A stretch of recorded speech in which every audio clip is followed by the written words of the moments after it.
ကဲအကောင်းတိုင်းဖြစ်သွားပြီ ဟုတ်ကဲ့ ကောင်းသွားပြီလား ကောင်းပါပါ သွားလို့လာလို့ရော ကောင်းပါပါ ကောင်းသွား ဟုတ်ကဲ့ ခန္ဓာကိုယ်မှာခံစားတာပါရှိသေးတယ် ဘာမှမရှိတော့ပါဘူးပေါ့ဆိုတာ ဒီကောင်းတိုင်းစလာတော့ကကြတော့ စလာတော့ကတော့အာကြီးတောင်တိုင်းကြီးတွေ့ပြီးတော့ရှာကြီးဒီဘက်ကိုလိမ့် ရှာ နေ ရက်ကိုခောက်လို့နေရ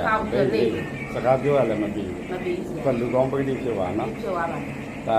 ပြန်ဖြစ်မှဆိုလို့ဒါပြန်လာကု ဟု တာ တ်ကဲ့ နော် ဟုတ်ကဲ့ပြန်ပြမှာကြာတနေ့လေးကြောက်သွား တခါတည်းပြောက်ပါ တာ နော် ကြောက်သွားတာတခါပဲကြိုင်လိုက်ကြိုင်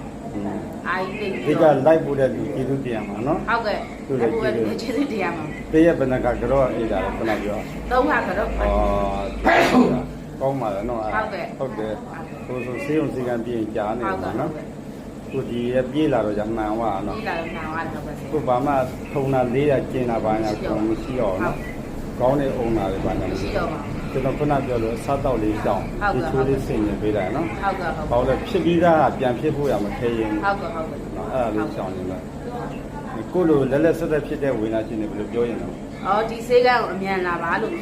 ချက်ချင်းပြောက်သွားပါတယ်လို့ဒီမှာလည်းချက်ချင်းပြောက်လို့ပါလို့ လက်တွေ့နော် ဟုတ်ကဲ့ဟုတ်ကဲ့ သူဆိုရင်စိတ်ကြော်ရွှင်မှုတွေအများကြီးရအောင်နော် ဟုတ်ကဲ့ဟုတ်ကဲ့ဟုတ်ကဲ့ဟုတ်ကဲ့ ဟုတ်ကဲ့